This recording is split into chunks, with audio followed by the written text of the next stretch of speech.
In this video, I'm going to show you how to use the glass effect in Figma step by step so you can create that clean, modern frosted card look that is popular in UI design, landing pages, and app mockups. This effect is also sometimes called Glassmorphism, and once you learn the process, you can use it for buttons, cards, profile panels, or any interface element that needs a sleek premium feel. If this tutorial helps you, make sure to hit the like button and subscribe for more simple Figma tutorials just like this. Alright, let's jump into Figma and build it together. First, open your design in Figma and create a shape by pressing F on your keyboard, then click and drag to draw a rectangle on the canvas.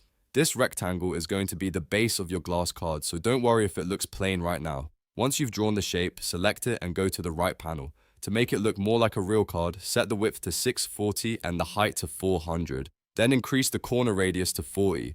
These settings help give the card a soft, rounded appearance that works really well with the glass style. After that, keep the shape selected and go to the fill section in the right panel. Click the fill settings and switch to a linear fill. For the colors, make sure both stops are white. Then set the opacity of the top white stop to 40% and the bottom white stop to 10%. Now, adjust the angle of the gradient by dragging the slider slantingly, just like a subtle diagonal highlight. This is important because the gradient is what starts giving the shape that translucent glass feel instead of a flat box. Once that is set, go to Effects on the right panel and click the plus icon. From the list, choose Background Blur, then set the blur value to 40. Background blur is one of the most important parts of the glass effect because it softens whatever is behind the card and makes the object look like frosted glass. Next, click the plus icon again under Effects and choose Drop Shadow.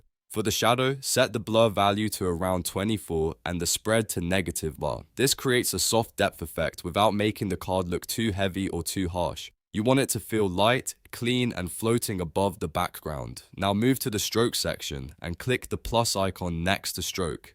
Set the stroke value to around 50 to bring out that card-like border effect. This helps define the edge of the glass panel and gives it a polished highlight around the outside. At this point, your glass effect should already be looking much more realistic. The combination of the transparent gradient, background blur, soft shadow, and subtle stroke is what creates that modern frosted UI look. Once the base glass card is ready, you can add content above it, like text, icons, avatars, buttons, or stats, depending on your design. This is where the effect really comes to life because the glass card becomes part of a complete interface instead of just a standalone shape. You can also duplicate the card, change the background, or layer multiple glass elements for a more advanced design. So to quickly recap, draw a rectangle, set the size to 640 by 400, round the corners to 40, apply a white linear gradient with different opacities, add background blur, add a soft drop shadow, and then apply a stroke for that premium finish. That's the full process for creating the glass effect in Figma. If this tutorial helped you, please like the video, subscribe to the channel, and turn on notifications so you don't miss the next Figma design tip. Thanks for watching, and I'll see you in the next one.